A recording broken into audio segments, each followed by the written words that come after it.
होने के कगार पर आया है। कह भी सकते हैं कि समाप्त हो चुका है।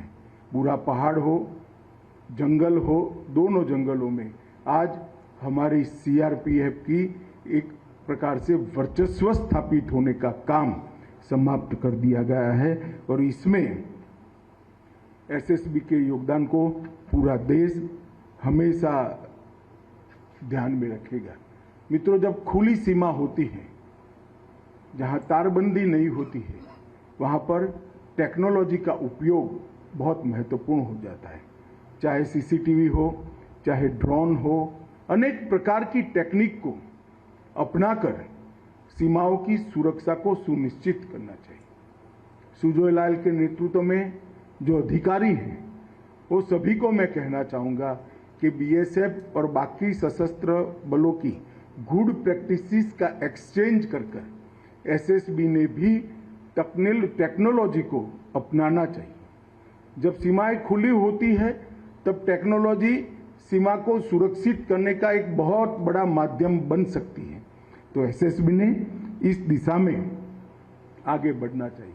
मैं एसएसबी के जवानों को एक और बात के लिए भी बहुत बहुत बधाई देना चाहता हूं, क्योंकि जब 2019 में गृह मंत्रालय ने वृक्षारोपण का निर्णय किया, तब अपने लक्ष्य को सबसे पहले समाप्त करने वाले सशस्त्र बलों में हमारा एसएसबी सबसे आगे रहा। अभी मोदी जी के नेतृत्व में आजादी का अमृत महोत्सव मनाया, हर घर तिरंगा अभियान लिया, खास कर सीमांत क्षेत्र के गांवों में राष्ट्रभक्ति की भावना को और प्रदीप्त करने का हमने लक्ष्य रखा था। 10 लाख तिरंगे एसएसबी के जवानों ने घर घर जाकर वितरित भी किए और उसको फहराने का सुनिश्चित। इससे निश्चित रूप से आपका ही काम सरल हो। जिसके घर पर आप तिरंगा लेकर आए हो, जिसने फहराया है, इसके साथ एसएसबी का एक अटूट रिश्ता बनता है और सूचनाओं के आदान प्रदान में वो रिश्ता हमेशा के लिए आप काम आएगा। मैं आज एसएसबी के सभी जवानों को इस मौके पर अनेक अनेक अभिनंदन देना चाहता हूं, क्योंकि इतनी बड़ी दो राष्ट्रों से जुड़ी हुई सीमा को आप बड़ी कर्तव्य निष्ठा के साथ और राष्ट्रभक्ति के साथ आप इसकी सुरक्षा कर रहे हैं। और आपका इलाका जो एसएसबी का है वो सिलीगुड़ी कॉरिडोर के नजीक है। ये हमारे देश के लिए बहुत संवेदनशील क्षेत्र हैं। पश्चिम बंगाल, सिक्किम, आसाम, ईश्वर, नेपाल, भूटान और बांग्लादेश, ये पूरी सीमा बहुत संवेदनशील सीमा है, जहां सिलीगुड़ी जैसे संवेदनशील गलियारे के साथ ही आपका ड्यूटी लगा है, तो आपको ज्यादा सजग होकर काम करना पड़ेगा, जिसके लिए आप तैयार हो।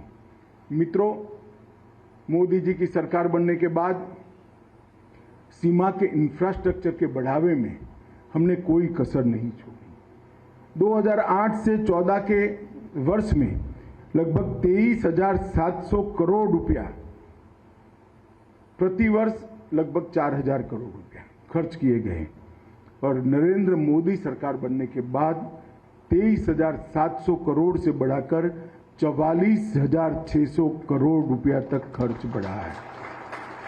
तो जो खर्च पहले 4,000 करोड़ होता था वो अब 6,000 करोड़ होता है।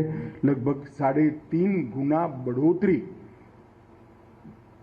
रोड की लेंथ में हमने इससे की है।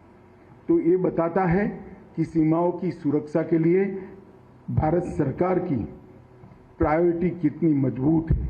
मगर भारत सरकार सुविधा दे सकती है, वाइब्रेंट विलेज का कार्यक्रम लेकर आ सकती है, सीमांत क्षेत्र के विकास उत्सव के कार्यक्रम लेकर आ सकती है, मगर ये सभी चीजों के बावजूद भी सुरक्षा तो आपके अथक परिश्रम और बलिदान के अलावे सुनिश्चित नहीं है।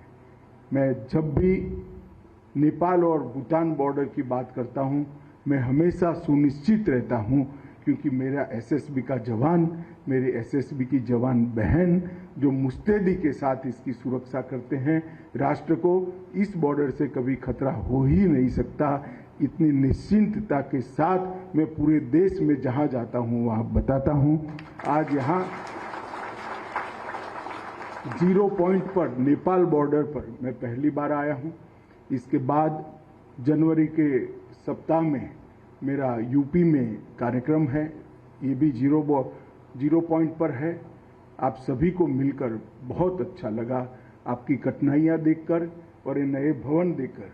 कठिनाइयां देखकर चिंता होती है और भवन देखकर आश्वस्ति होती है कि कम से कम कुछ तो राहत ये भवन बनने से आप लोगों को मिलेगा और आपकी कठिन ड्यूटी में थोड़े पल आराम के आप यहाँ निकाल पाओगे।